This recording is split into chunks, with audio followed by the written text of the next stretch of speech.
I'm a soldier of the Afghan Special Forces. There are 300 fighters with me. We want to fight to death, defending the oppressed people of Ukraine. This message was submitted through a website where foreigners can apply to join the war in Ukraine. Just days into the Russian invasion, Vladimir Zelensky created the International Legion, Ukraine's foreign military unit. And in the first month alone, Вони їдуть захищати свободу, захищати життя для нас, для всіх. among the applicants eager to join the war, elite Afghan commandos, whom the US spent $83 billion training and equipping in the past 2 decades, before chaotically pulling out of the region in August of 2021, leaving the Afghan troops behind with few options. Now the question is whether the Ukrainian government will accept them among the ranks.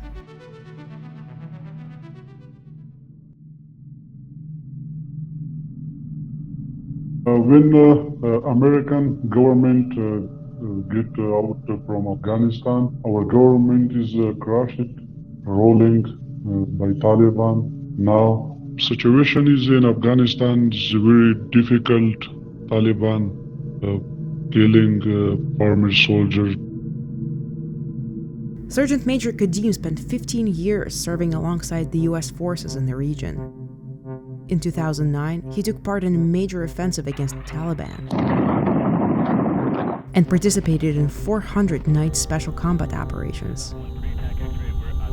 Semafor reviewed his documents and verified his identity with the US military.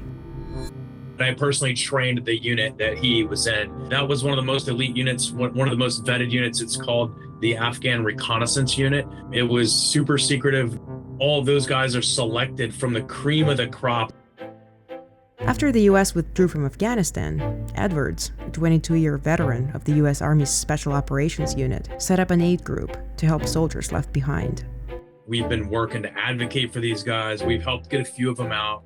We've been keeping them safe for about almost coming up on 2 years now. Find house for me. But it's not a long-term solution. For months, Kadim has been trying to enlist into Ukraine's International Legion, with no luck so far. He's compiled a list of 6,000 other US-trained Afghan troops, many of whom, he claims, are also interested in aiding Ukraine's war effort. All people work with US Special Force, US Ranger, US Army, US military spend a lot of money on these people. The problem? Officials in Kyiv simply aren't interested in recruiting them.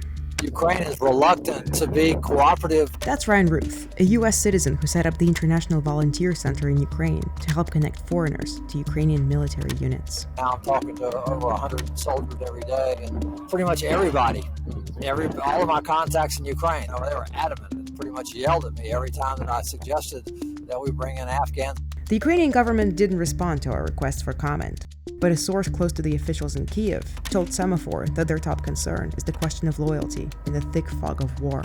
The biggest thing is spies. They're afraid that anybody and everybody is a Russian spy. Those concerns aren't completely unfounded. Russia's notorious private military group, Wagner, has reportedly begun recruiting Afghan commandos.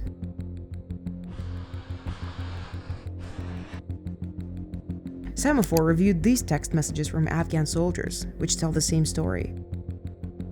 What I heard was that they were offering them about $2,500 to $3,500 a month to come there, and they were going to put them up with housing and stuff like that. I don't know any personally that took that option. None of my guys did. But there were a lot that did take that option. I mean, these guys are loyal to America, but I mean, if America's going to just leave them sitting there for 2 years like we have, I mean, it's actually a pretty good-looking option for these guys, They want to be Americans, honestly. They want to come to America. But if they can show that they support America still and whatever we do around the world, I think that's the key for these guys. But the United States needs to step up. If these guys go to Ukraine and fight, they need to bring them to the United States after that. For more, sign up for Semafor's Global Security newsletter.